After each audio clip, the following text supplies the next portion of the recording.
नमस्कार, स्वागत है आपका। आप देख रहे हैं जनसंदेश टाइम्स। गुजरात में जो दंगा हुआ था वो तो सभी को याद होगा और उस दंगे में प्रधानमंत्री नरेंद्र मोदी का नाम भी सामने आया था। इस मामले में उन पर भी आरोप लगे थे, जिसके बाद कल यानी कि 24 जून को इस केस से पीएम को राहत मिल गई है। अब इस दंगों को लेकर गृह मंत्री अमित शाह ने चुप्पी तोड़ी है और कहा है कि नरेंद्र मोदी पर गुजरात दंगों को लेकर गलत आरोप लगाए गए थे। मैंने उनके दर्द को नजदीक से देखा है। उन्होंने सभी आरोप को चुपचाप सहा और क्या कुछ कहा गृह मंत्री ने, आइए आपको दिखाते हैं। और आरोप क्यों घड़े गए इसके बारे में भी सुप्रीम कोर्ट ने कहा है। एक प्रकार से आप कह सकती हो कि सुप्रीम कोर्ट ने ये आरोप पॉलिटिकली मोटिवेटेड है, ये भी सिद्ध कर दिया है। सुप्रीम कोर्ट के जजमेंट ने सिद्ध किया है। जहां तक कैसा लगा का सवाल है, 18-19 साल की लड़ाई, देश का इतना बड़ा नेता एक शब्द बोले बगैर सभी दुखों को भगवान शंकर के विषपान की तरह गले में उतारकर सहन कर कर लड़ता रहा। और आज जब अंत में सत्य सोने की तरह बारा है, चमकता हुआ बारा है, तो आनंद ही होगा। मैंने बहुत नजदीक से मोदी जी को इस दर्द को झेलते हुए देखा है। मोदी जी जैसे वैश्विक नेता पर जो गलत आरोप लगाए थे, मैं मानता हूं कि लोकतंत्र के अंदर मोदी जी ने संविधान का सम्मान कैसे हो सकता है, इसका एक आदर्श उदाहरण सभी राजनीति में काम करने वाले लोगों के सामने करा। हम कानून को कोऑपरेट किए थे, मेरी भी अरेस्ट हुई थी, कोई धरना प्रदर्शन नहीं करे थे।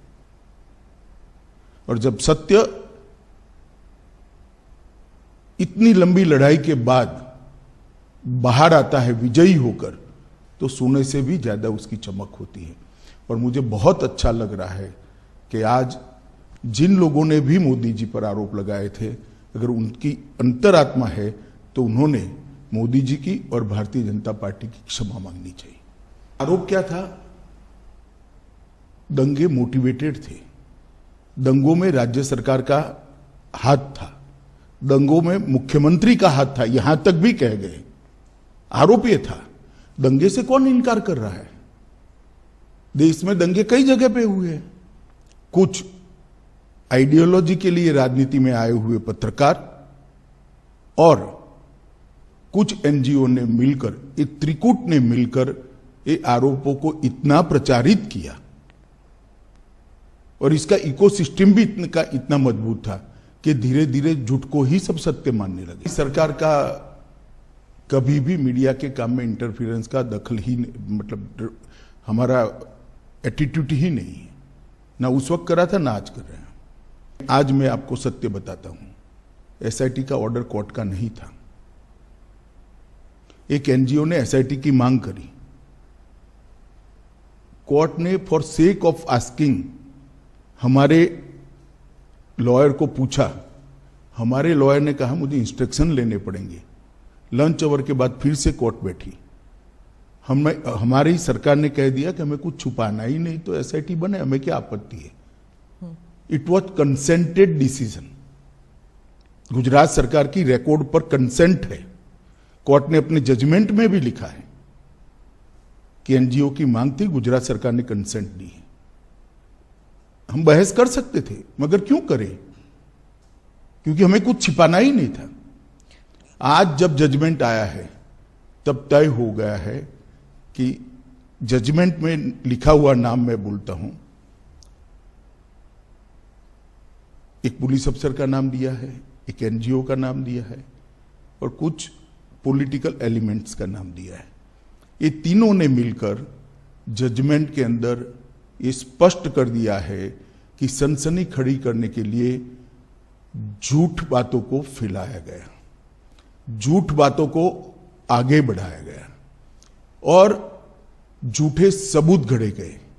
एसआईटी को जो जब जवाब लिखवा रहे थे तब भी उनको मालूम था कि ये झूठा जवाब है, जिसको एसआईटी ने भी बाद में कोर्ट के सामने रखा कि ये झूठे जवाब थे और वो जानते थे कि झूठे। आज कोर्ट ने स्पष्ट कर दिया कि सरकार ने दंगा रोकने के लिए भरसक प्रयास किए। कोर्ट ने यह तय कर दिया कि मुख्यमंत्री ने बार बार शांति की अपील की थी। कोर्ट ने यह तय किया घटनाएं मतलब ट्रेन जलाने की घटना के बाद जो दंगे हुए वो सुनियोजित नहीं थे, स्वप्रेरित थे। ये भी कोर्ट ने आज जजमेंट में कह दिया। और तहलका द्वारा किए गए स्ट्रिंग ऑपरेशन को भी कोर्ट ने खारिज कर दिया, क्योंकि इसका आगे पीछे का पूरा फुटेज जब आया तब मालूम पड़ा कि स्ट्रिंग ऑपरेशन पॉलिटिकली मोटिवेटेड है। सेना को बुलाया नहीं गया इतनी देर तक, 3 दिन नहीं बुलाया गया। आज सुप्रीम कोर्ट ने कहा देयर वाज नो डिले, लेकिन क्या सेना, अगर आप उस वक्त होम मिनिस्टर होते, गृह मंत्री होते, तो क्या आप सेना को बुलाते नहीं जल्दी?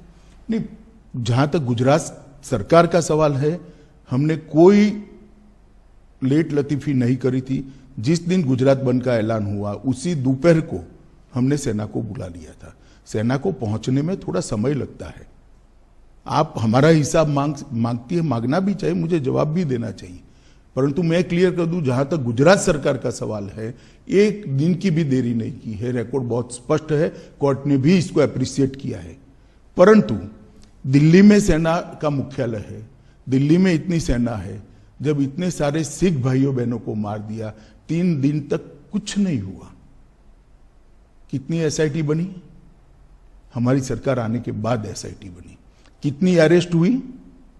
इतने सालों तक सिख नरसंहार में विपक्ष की सरकारें रही, कभी अरेस्ट नहीं हुई, और वो लोग हम पर आरोप लगा रहे हैं पार्शियलिटी के।